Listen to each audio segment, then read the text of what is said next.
Hi there. Hi, welcome to Curious Collection. I'm Will. I'm Cinnamon. And we're going to go over basically why ending and relisting is not working and why you should stop doing it. It's just wasting your time. And what you can do instead to legitimately drive some sales. So first of all, every day we kind of give an update on our sales. So yesterday, a little bit slower for us for the week, 189.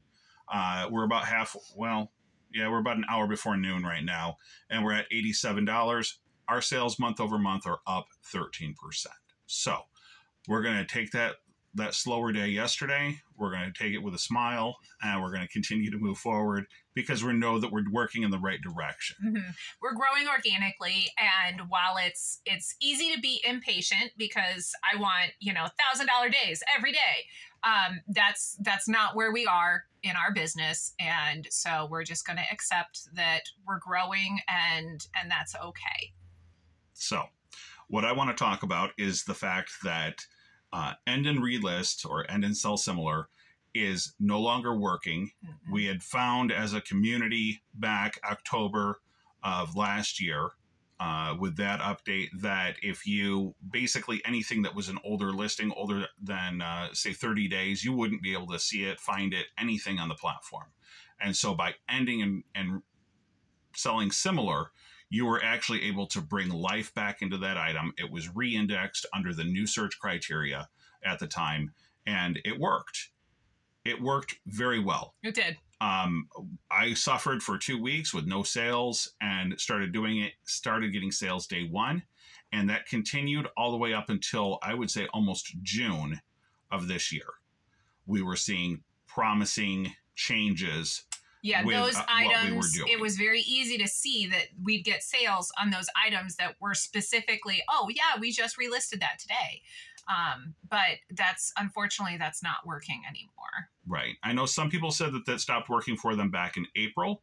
What we were doing from April to June is that we were changing our shipping method on those listings. So we may have actually circumvented the system by making some pretty radical changes within our business to drive more sales. But those radical changes that we made for our business also changed each individual listing.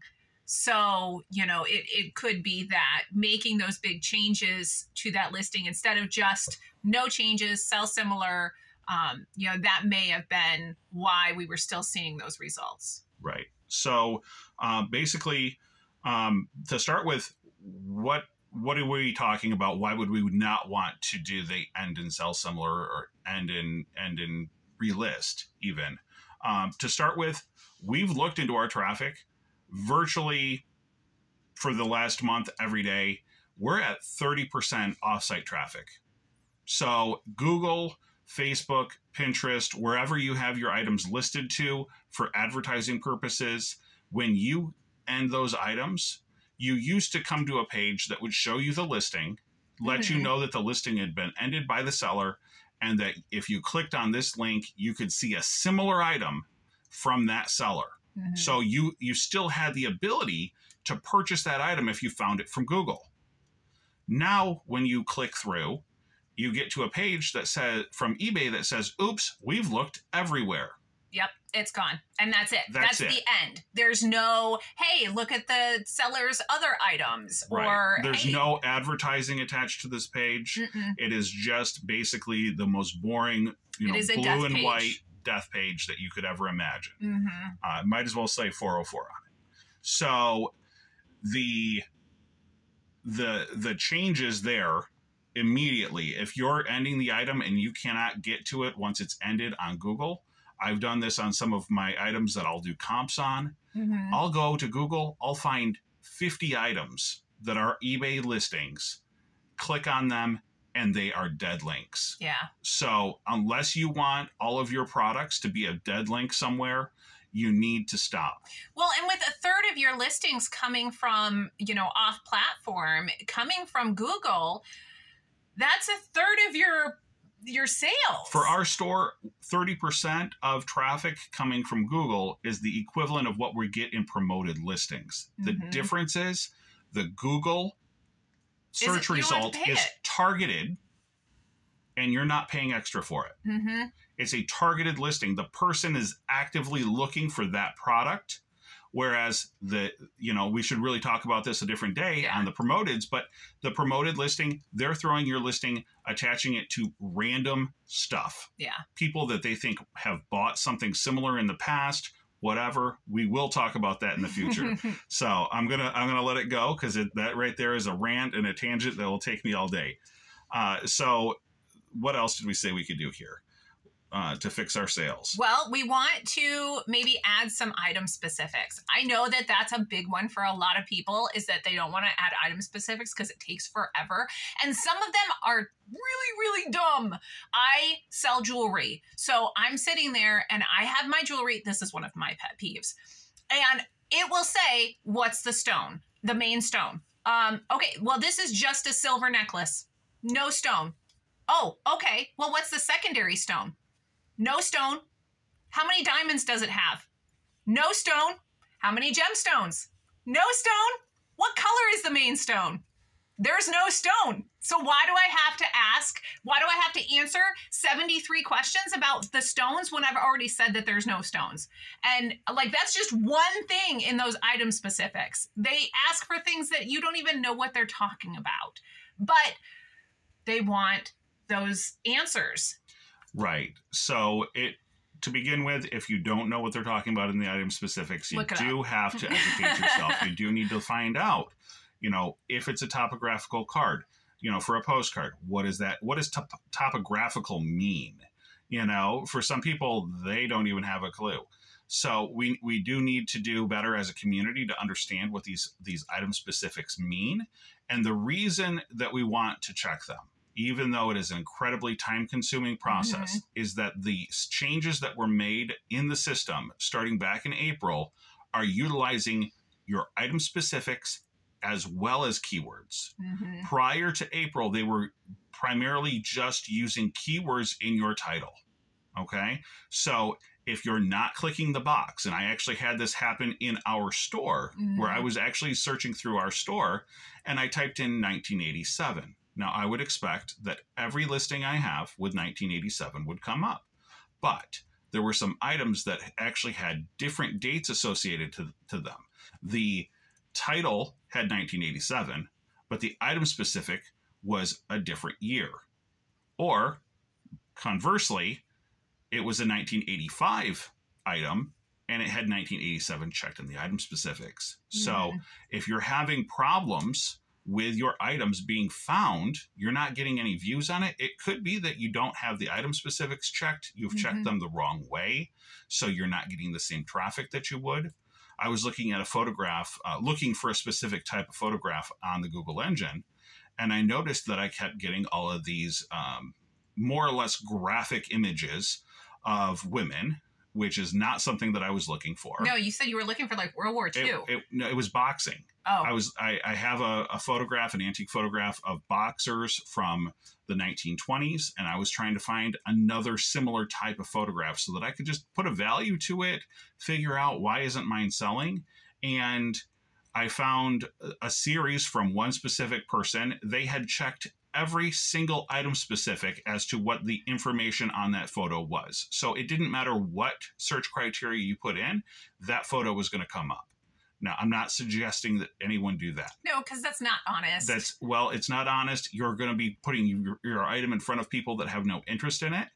And so you're going to get a lot of traffic, but you're not going to get a lot of sales. Yeah, so your click rate, your sell-through rate is going to tank because you're putting in things that are not pertinent to your listing. Your sell-through rate, we believe, eBay has not stated this, but we believe as a community that your sell-through rate, your click-through rate is actually helping or hurting your store. If you're not selling anything, why on earth would me as an advertiser want to put your product in front of my viewers? It doesn't make any sense. If you can't sell it, why would I show it to anyone? So first of all, item specifics. Then what I would say is verify your category. It's happened to me more than once where I go and I'll find a listing that's similar, that's something that's sold, and I'll go, oh, I'm going to sell similar to that specific item. only to look at the item specifics and go, this isn't right. This isn't the category that I should be selling in. And I'll go back and I'll look at it, and it's totally random category, got misplaced. The item sold out of sheer luck, or possibly it sold for less than it should have because the person that found it, the person that stumbled across it, got a great deal. Auction listings a lot of times are miscategorized. The boy, he bought a plush, and it was like some limited edition awesome thing that he wanted so bad, and they were going for like $50 to $75. Well, he found one listing that was like 15 bucks on eBay, and so he bought that one. And when we looked at the listing to go, are you sure, like, this doesn't seem right? It was because the person had it in the wrong category. So it wasn't in the plush, it was in some random thing. And how he even found it, I don't know, but it worked for him, but not for that poor seller.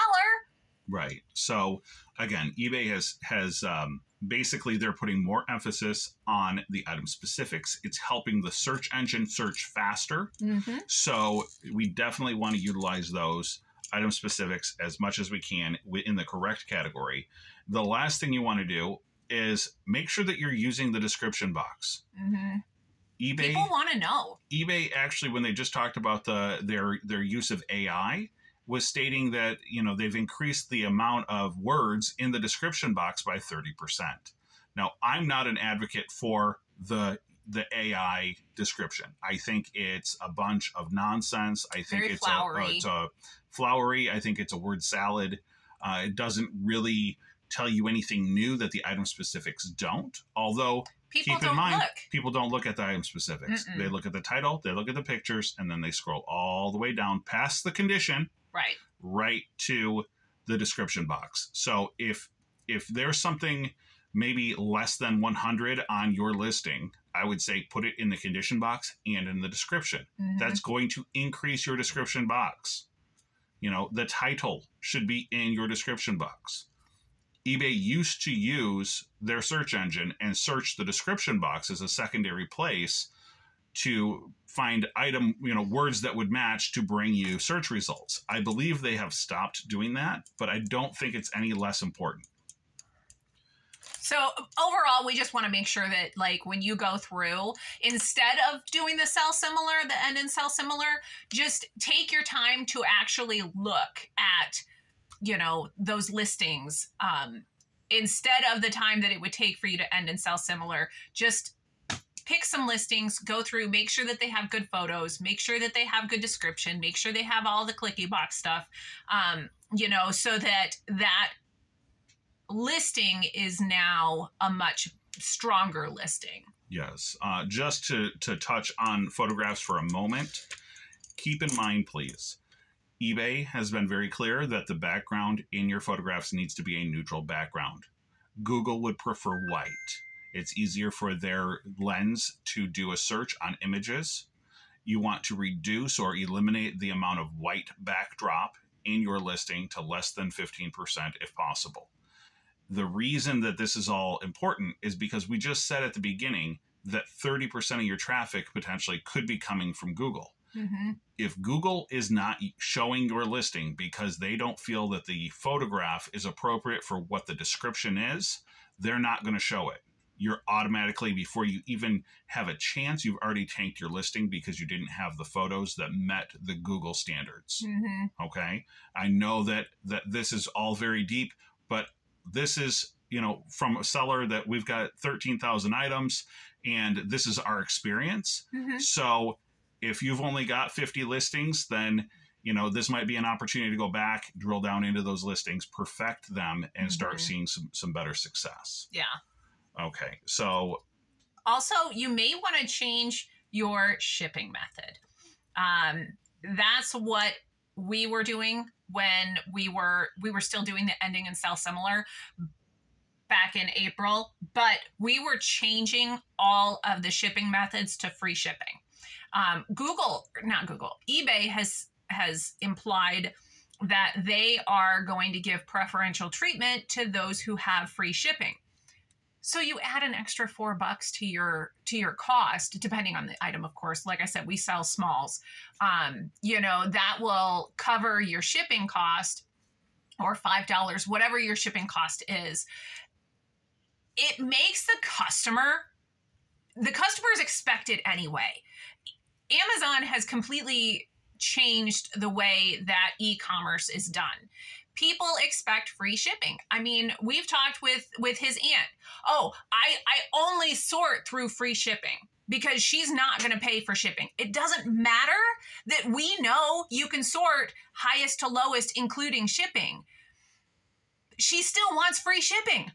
Right. Right. And, we've actually seen it in our store reflected as well, is that, if you're offering free shipping, the box that people can check when they give you your stars, when they give your feedback, shipping rates have gone up incredibly high. They've almost tripled on some items, or at least doubled, just in the amount of time that we've been doing this in just a short few years. So that's a sticker shock for a lot of people who aren't used to paying for shipping.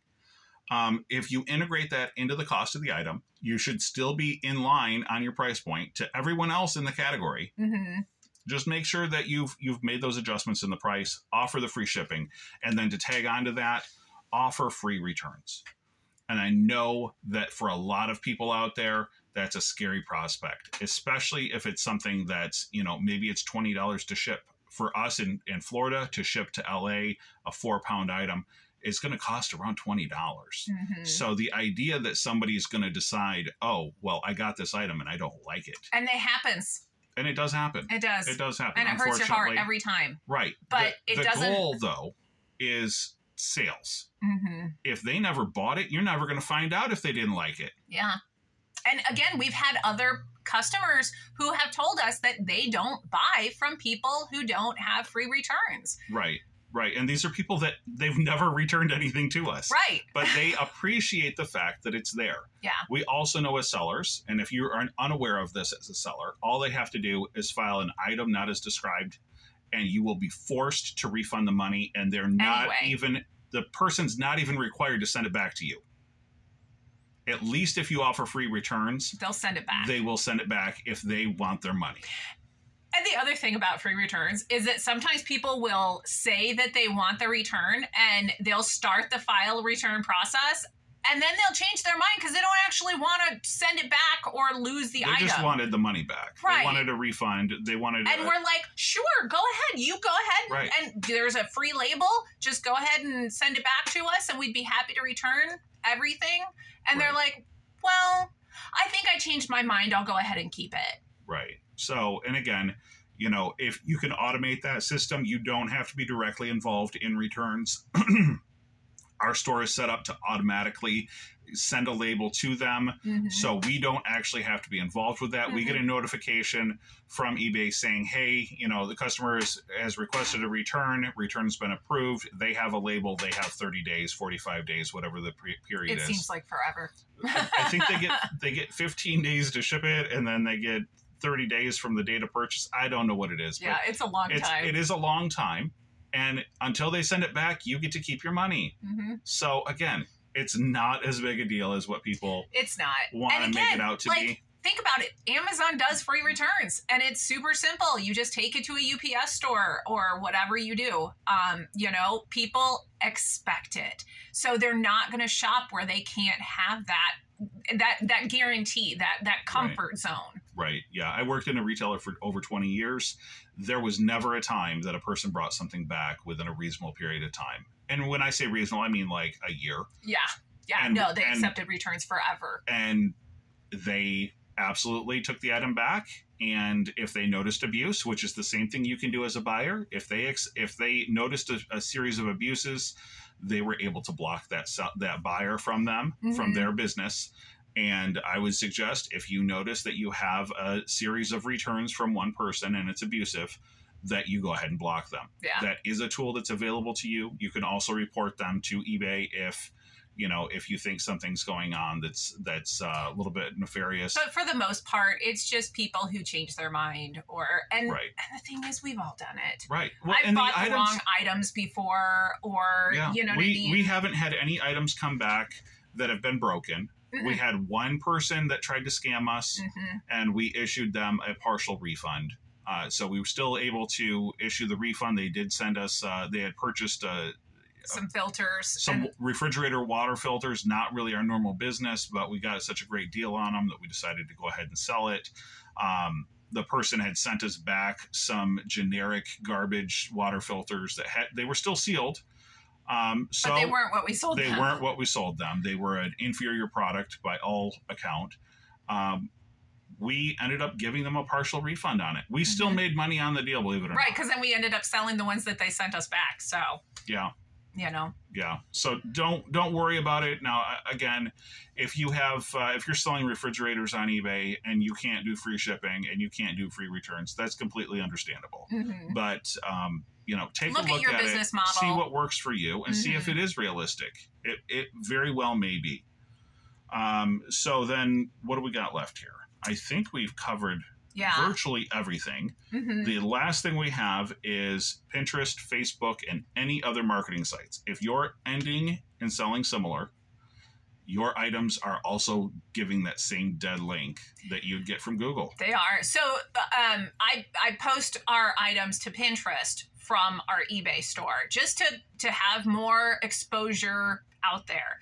And it used to be, like we were talking about, when you clicked on a link that we had ended and sold similar, it'll say, look at other items on this store.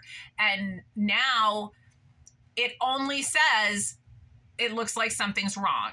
So it doesn't give any opportunity. It doesn't matter. And it takes time and energy to cross-list all of these items. So you don't want all of that time and energy to be completely wasted, because it takes like 30 days for Google to sometimes load those listings.